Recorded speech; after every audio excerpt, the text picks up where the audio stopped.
मैं हूं doctor Priyanka Sharma, a physical therapist.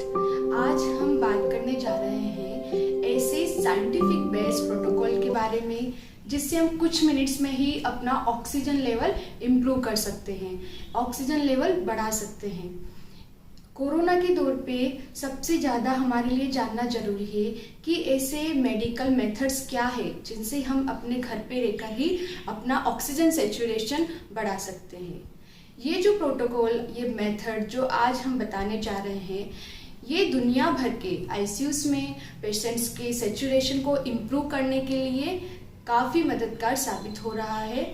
तो अब आज हम इस प्रोटोकॉल्स को फॉलो करेंगे।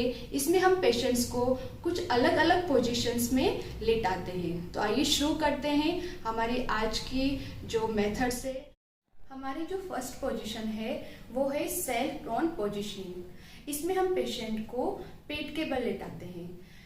इसमें ध्यान रखना होता है कि पेशेंट को सिर्फ हम प्रोन लेइंग ही नहीं कराते, इसमें हमको पिलो प्लेसमेंट सबसे इम्पोर्टेंट है कि हम हमारा जो पिलो यूज करते हैं वो हमें किस तरह से यूज करना है। इसमें हम कुछ बातों का ध्यान रखेंगे। तो इसके लिए हमें 4 से 5 पिलो का इस्तेमाल करना होगा।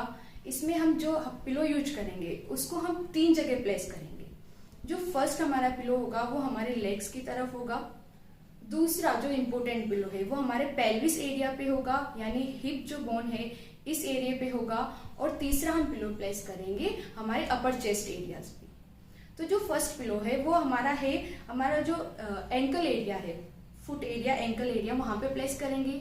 सेकंड हमें पिलो प्लेस करना है पेल्विस एरिया पे, जहाँ पे हम बेल्ट कवर करते हैं, बेल्ट आप बांधते हैं उस एरिया पे। यही सबसे ज्यादा इंपॉर्टेंट है। यहाँ पे हमें पिलो प्लेस करना है। हमें कम से कम यहाँ पे 2 से 3 पिलो यूज करने हैं। आप एक पिलो रखेंगे, उसके ऊपर दूसरा, उसके ऊपर तीसरा पिलो हमें प्लेस करना है। तो ये जो, अगर आपको थिकनेस ज़्यादा लगती है तो आप 2 पिलो का भी यूज कर सकते हैं।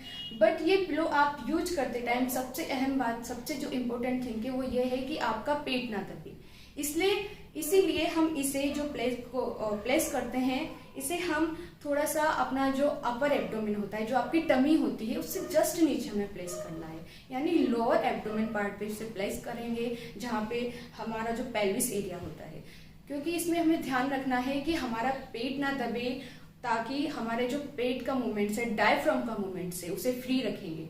क्योंकि ये सबसे ज़्यादा इंपॉर्टेंट होता है, हमारा डायफ्राम का मूवमेंट फ्री होना। हमारा डायफ्राम जो है और हमारा जो पेट है, हम जस्ट ब्रीदिंग करते हैं तो ये ब्रीदिंग में सबसे ज़्यादा इसका इन्वॉल्वमेंट होता है, इसलिए हमारे ब्रीदिंग अफेक्ट ना हो।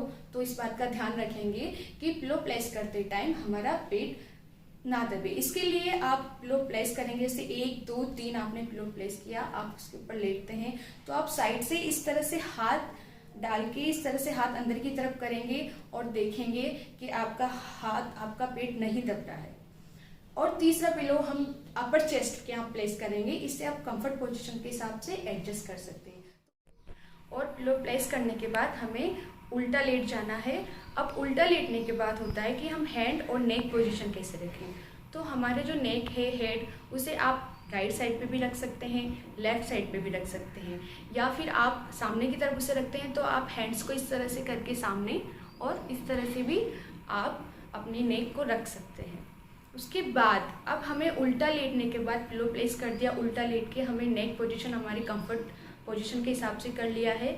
बट ध्यान रखेंगे कि नेक इस तरह से रखेंगे कि हमें ब्रीदिंग में डिफिकल्टी ना हो। इसके बाद हमें करना है उल्टे लेटने के बाद डीप ब्रीदिंग एक्सरसाइज, जो हमने लास्ट वीडियो में बताया था।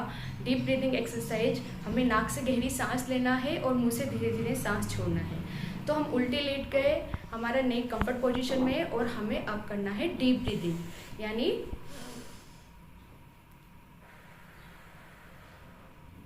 उल्टा लेटते हुए में साथ में हमें डीप ब्रीदिंग एक्सरसाइज करनी है। अब ये जो एक्सरसाइज है, इसमें हमको ध्यान रखना है कि किन किन लोगों को हमें ये प्रोटोकॉल, ये प्रोन लेइंग पोजीशन नहीं करवानी है, किन किन लोगों को यह पोजीशन अवॉइड करना चाहिए। उनमें से फर्स्ट है प्रेगनेंसी के टाइम पे इसे ना करें। और दूसरा, जिसको भी फ्रैक्चर हो, यानी जिसको पेल्विस एरिया, सर्वाइकल या स्पाइनल कॉर्ड इंजरी हो और हिप बोन का उन्हें फ्रैक्चर हो, तो वो इस पोजीशन को अवॉइड करें। थर्ड है, जो कार्डियक पेशेंट है, जो क्रॉनिक कार्डियक पेशेंट्स है वो भी इस पोजीशन को ना करें, उनको प्रॉब्लम हो सकती है। फोर्थ हमारा है कि जिनको किसी भी तरह की ब्रेन इंजरी हो, CSF फ्लूइड उनका इंक्रीज हो, सेरेब्रल एडिमा हो, उन्हें भी यह पोजीशन नहीं करनी है।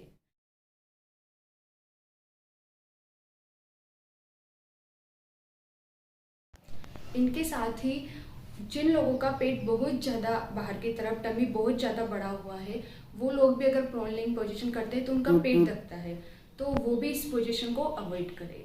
अब हम बात करते हैं कि हमें उल्टा क्यों लेटना चाहिए, इसका क्या रीजन है। क्योंकि जब हम इन्फेक्टेड होते हैं, हमारे लंग्स इन्फेक्टेड होते हैं, तो इस पोजीशन में अगर हम सीधा लेटते हैं तो लंग्स कोलैप्स होने के चांसेस ज़्यादा होते हैं। इसलिए हमें प्रोन लेइंग पोजीशन कराई जाती है ताकि हमारा जो मेजर पार्ट होता है लंग्स का, वो पीछे की तरफ होता है। तो हम जब उल्टा लेटते हैं तो उसमें और साथ में डीप ब्रीथिंग करते हैं तो सेचुरेशन बेटर होता है, हमारा ऑक्सीजन सेचुरेशन इम्प्रूव करने लगता है। ये जो हमारी सेल्फ प्रोनिंग पोजीशन है, इसमें आप लगातार 1 से 2 घंटे तक आपको लेटना है, उल्टा लेटे रहना है। अगर कम से कम नहीं हो सकता है तो आप 1 घंटे तो ज़रूर लेटिए। अगर आप टॉलरेट कर पा रहे हैं, कोई प्रॉब्लम नहीं हो रही है, तो आप अपना टाइमिंग बढ़ा सकते हैं। 1.5 से 2 घंटे तक आपको इसमें लगातार लेटना है। और अगर बीच में आपको डिस्कम्फर्ट लगता है तो आप पोजीशन चेंज कर सकते हैं। आप इस प्रोटोकॉल को दिन में 2 बार ज़रूर फॉलो करिए। जिन भी पेशेंट्स में जो नॉर्मल हमारा ऑक्सीजन सेचुरेशन होता है 95 से 100, अगर हम देखते हैं कि उनका सेचुरेशन 95 से नीचे जाने लगा, यानी 93, 92 के इस तरह से डाउन जाने लगता है, तो हमें क्विकली ये जो प्रोटोकॉल आज हम बात कर रहे हैं, ये पोजिशनिंग प्रोन लेइंग पोजिशन जो है, इस तरह से हमें पेशेंट को लेटा देना है।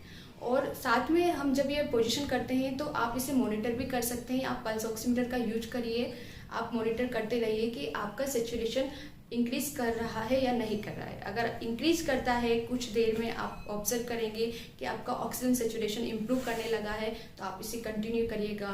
पर अगर कंडीशन ऐसी होती है कि ये पोजीशन, ये प्रोटोकॉल फॉलो करने के बाद भी हमारा जो ऑक्सीजन सेचुरेशन है वो किसी भी तरह से बढ़ नहीं रहा है, कोई वेरिएशन नहीं आ रहा है, लगातार डाउन चला जाता है, 90 से भी अगर वो डाउन चला जाता है, तो आप उन पेशेंट्स को हॉस्पिटलाइज करिए।